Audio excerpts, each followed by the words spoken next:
Je suis Stéphanie Sellero, thérapeute, coach émotionnel et créatrice de la méthode Bifou. Aujourd'hui, je vais aborder le sujet de l'autosabotage. Donc, qu'est-ce que c'est l'autosabotage ? Eh bien, l'autosabotage, c'est quand on fait quelque chose qui n'est pas dans notre intérêt, qui limite peut être malsain même pour nous.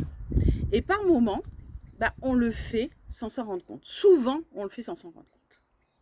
Donc, je vais vous donner 10 pistes pour voir si vous vous auto-sabotez. Donc la première piste, c'est ne pas avoir d'objectif clair. Oui, parce qu'en fait, si on n'a pas d'objectif clair, on ne sait pas où on va, en fait, on n'y va pas. Donc en fait, on s'auto-sabote. La deuxième piste, se mettre des limites, jouer petit, manquer d'ambition. Pareil, on n'a pas d'objectif, on joue petit, on manque d'ambition. Pourquoi y aller en fait, hein ? Troisième piste, on ne se donne pas la permission d'avoir le meilleur. Alors derrière cette piste-là, peut-être qu'il y a des croyances, il y a des blessures, des choses qu'on a pu entendre dans notre enfance. Et du coup, ça nous bloque. Donc, par exemple, on a peut-être la croyance qu'on ne mérite pas le meilleur. Vous voyez ? Donc du coup, vu qu'on ne mérite pas le meilleur, on ne fait pas. La quatrième piste, c'est on écoute trop nos peurs.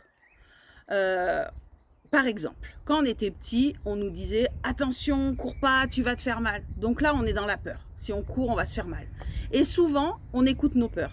Donc écouter ses peurs, c'est vraiment aller dans l'auto-sabotage.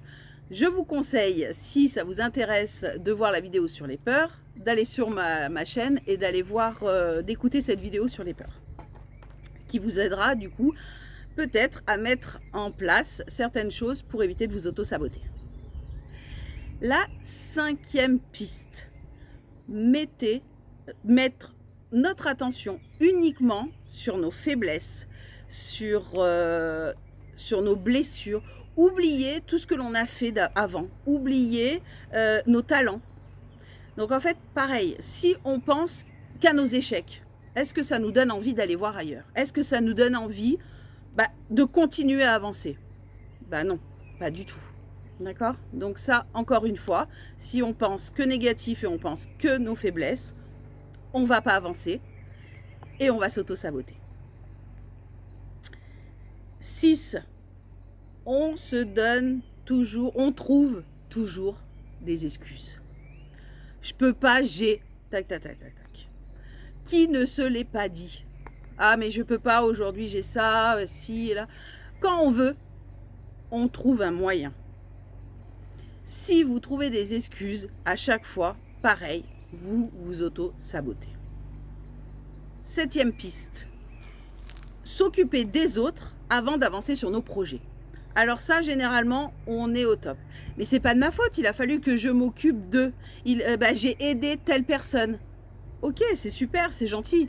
Mais par contre, à quel moment tu es ta priorité ? À quel moment tu avances sur tes projets ? T'as pas le temps, en fait. Donc, encore une fois, je m'occupe trop des autres, je m'auto-sabote. 8e piste, je n'ai pas le temps. Combien de fois on dit « je n'ai pas le temps » ? Moi, j'ai envie de vous dire, remplacez « je n'ai pas le temps » par « je n'ai pas envie ». Et si vraiment vous avez envie, là, vous allez faire le nécessaire. Donc là, encore une fois, la phrase « je n'ai pas le temps », c'est une excuse quelque part et on s'auto-sabote.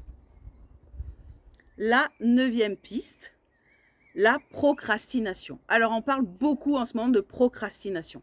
Qu'est-ce que c'est la procrastination ? C'est de remettre à demain ce qu'on peut faire aujourd'hui. Mais en fait, à chaque fois qu'on procrastine, on n'avance pas. Donc, quelque part, encore une fois, dans la procrastination, il y a de l'auto-sabotage. La 10e piste, agir sous le coup de l'émotion. Oui, quand on agit sur le coup de l'émotion, et on le sait, émotionnellement, c'est compliqué. Si on doit agir sous la colère, sur la tristesse, on ne prendra pas de bonnes décisions. Donc, agir avec nos émotions négatives, forcément, on s'auto-sabote. Donc là, je viens de vous donner les 10 pistes. Donc là, vous allez pouvoir réfléchir, analyser ces 10 pistes et voir ce que vous faites au quotidien. Vous n'avez sûrement pas les 10, mais vous allez sûrement vous retrouver dans quelques pistes. Et du coup, ça va vous permettre de savoir si vous êtes dans l'auto-sabotage. Une fois que vous avez compris que vous l'êtes, et bien maintenant, je vais vous donner des outils, des petites clés pour stopper votre auto-sabotage. Et bien la première clé, qui paraît évidente, mais souvent on ne le pense pas, c'est prendre conscience de l'auto-sabotage. Et bien oui, quand on prend conscience qu'on s'auto-sabote, c'est là qu'on va pouvoir se mettre en action. Et du coup, avancer et arrêter ça. D'accord ?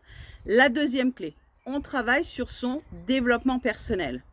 Souvent, l'auto-sabotage est lié à un manque de confiance en soi, à un manque d'estime de soi.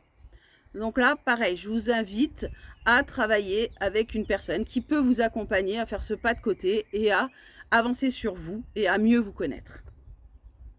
La troisième clé, écrivez-vous des mantras.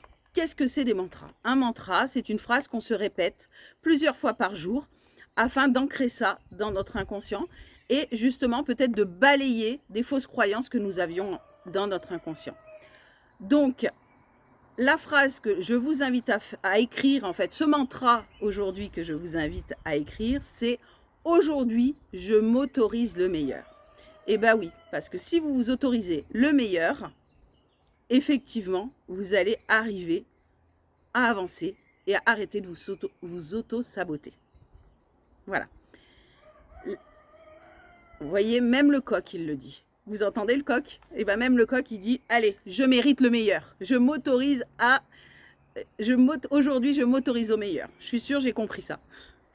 La quatrième clé, célébrer nos petites victoires. Donc comme le coq il fait, on le répète plusieurs fois. Vous savez, là, il est lancé le coq. Il récite son mantra.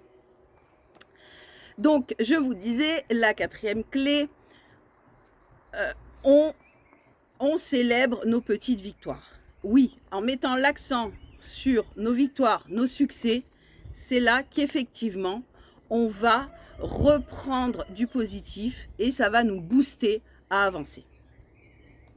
La cinquième clé, stopper les excuses.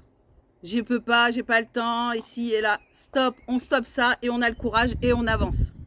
D'accord ? 6, on stoppe d'être le sauveur. Qu'est-ce que c'est être le sauveur ? C'est ce que je vous disais, on s'occupe trop des autres et on essaye d'aider les autres, de sauver les autres, mais finalement, nous, on n'avance pas. 7, la dernière clé, la 7e, je planifie ce que je veux faire. La clé de tout, ça reste la planification. Si c'est écrit, on va le faire. D'accord ? Donc, je vous invite à planifier sur votre agenda ce que vous avez à faire. Voilà pour les 7 clés. Je finirai cette vidéo avec un petit proverbe arabe que j'aime beaucoup, qui est « Qui veut faire quelque chose trouve un moyen, qui ne veut rien faire trouve une excuse ». J'espère que cette vidéo vous a plu. Si vous souhaitez en voir d'autres, je vous invite à vous abonner à ma chaîne YouTube qui s'appelle « Deviens acteur de ta vie » by Stéphanie Sellero. Belle journée. Au revoir.